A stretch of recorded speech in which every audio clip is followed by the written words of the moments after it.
He tore the lion apart with his bare hands, killed 1,000 warriors with a donkey's jaw. He tore down the city gates and carried them up the mountain. But one woman did what the whole army couldn't. She destroyed him. Today is the story of Samson, the biblical Hercules, whose superhuman strength did not save him from human weaknesses. Israel, 12th century BC. For 40 years the Philistines have kept the people of God under their yoke. The tribe of Dan suffers the most. Their lands are on the very border with the enemy.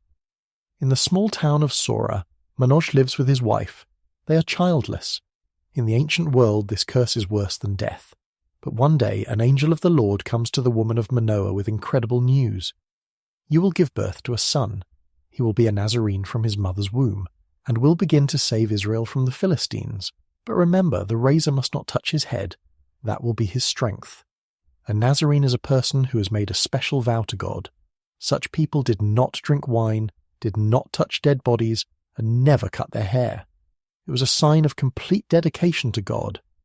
But Samson would not become a Nazarene by choice. His fate was sealed even before he was born. The boy was born and was named Shimshon, Sonny.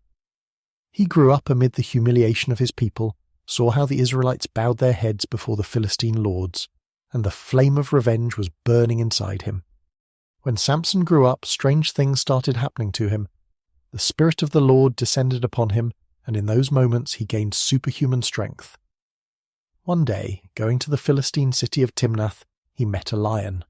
The beast rushed at him with a roar, but Samson tore it apart with his bare hands like a kid. Easy. Simply. Without weapons. Imagine a young man against a predator weighing 200 kilograms, and he wins with his bare hands. But Samson didn't tell anyone about it. He walked on, and in Timnath he saw a Philistine girl who captured his heart. The parents begged, "Is there really no woman among your brother's daughters? Why are you taking a wife from the uncircumcised Philistines?" But Samson insisted. He did not know that it was part of God's plan to create an excuse for conflict with the Philistines. On the way back, Samson passed by the lion's corpse and saw a miracle. Bees built a hive in the lion's skeleton and filled it with honey. He took the honey and ate it. This detail will become the basis for a mystery that will change his life. At the wedding feast, Samson, following the custom, asked the Philistine guests a riddle. Out of the one who eats came the poisonous, and out of the strong came the sweet. The stakes were high, 30 linen shirts and 30 changes of clothes. For 7 days the Philistines racked their brains, but they couldn't figure it out. Then they came to Samson's fiancée with a threat. "Get an answer from your husband, or we will burn you and your father's house down." For 7 nights she cried in front of Samson. For 7 nights she begged him to reveal the secret. "You don't love me. You have asked a riddle of my people, and you have not told me the answer." On the 7th day, Samson couldn't stand it and told me. In the morning, the Philistines gave the answer. What is sweeter than honey, and what is stronger than a lion? Samson realized the deception. Anger gripped him. The Spirit of the Lord came upon him, and he went to the Philistine city of Ascalon, killed 30 people there, stripped them of their clothes, and gave them to the losers of the dispute. 30 corpses, 30 sets of clothes, the debt is paid in blood. But when Samson returned for his wife, his father gave her to another man. "I thought you hated her," the father-in-law said. That was the last straw.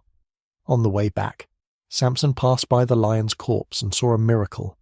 Bees built a hive in the lion's skeleton and filled it with honey. He took the honey and ate it.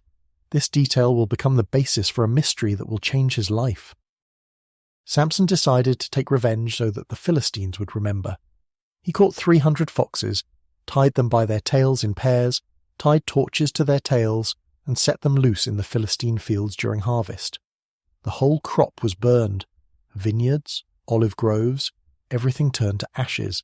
The Philistines, in a rage, burned Samson's ex-wife along with her father, exactly what she was so afraid of.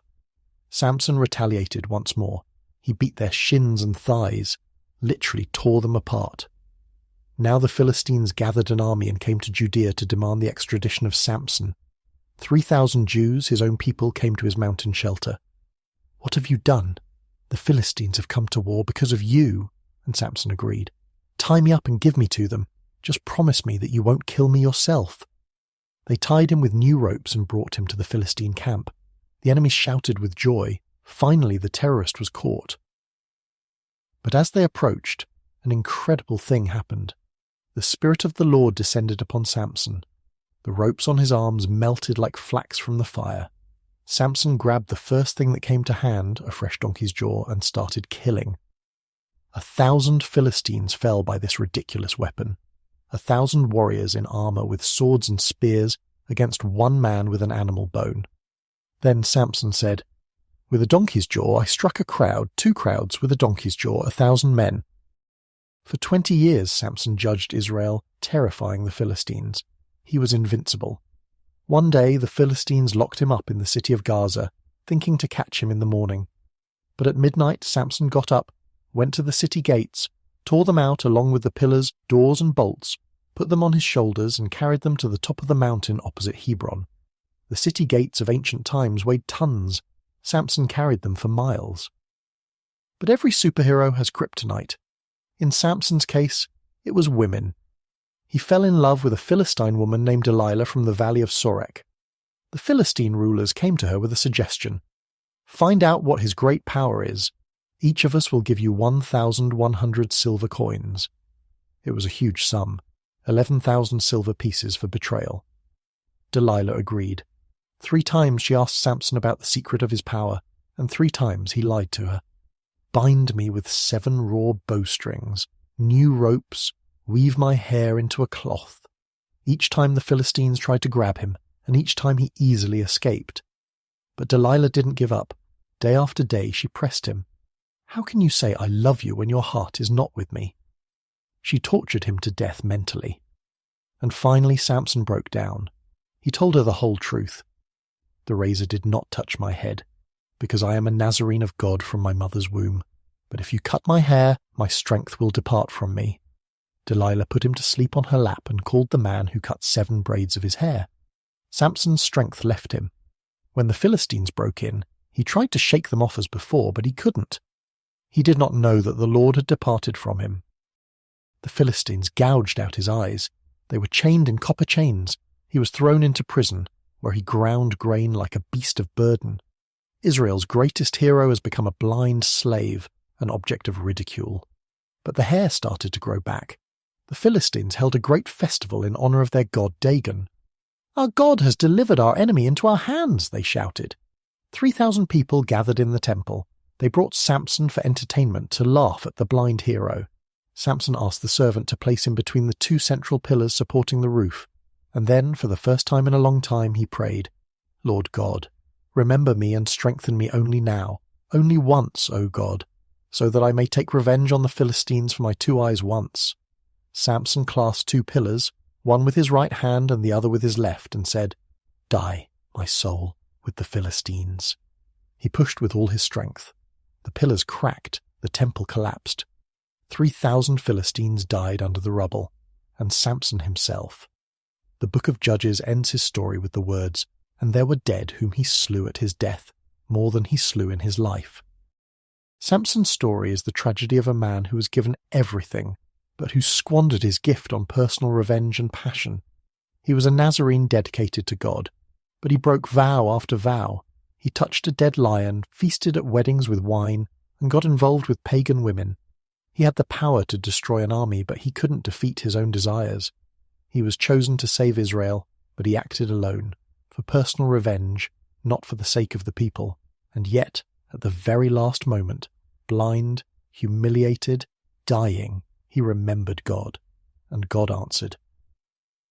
Samson remains in history as Israel's strongest and most tragic judge, a superhero ruined not by enemies, but by his own weaknesses, a reminder that the greatest power is useless without wisdom, and that even fallen heroes can find redemption in a final act of loyalty.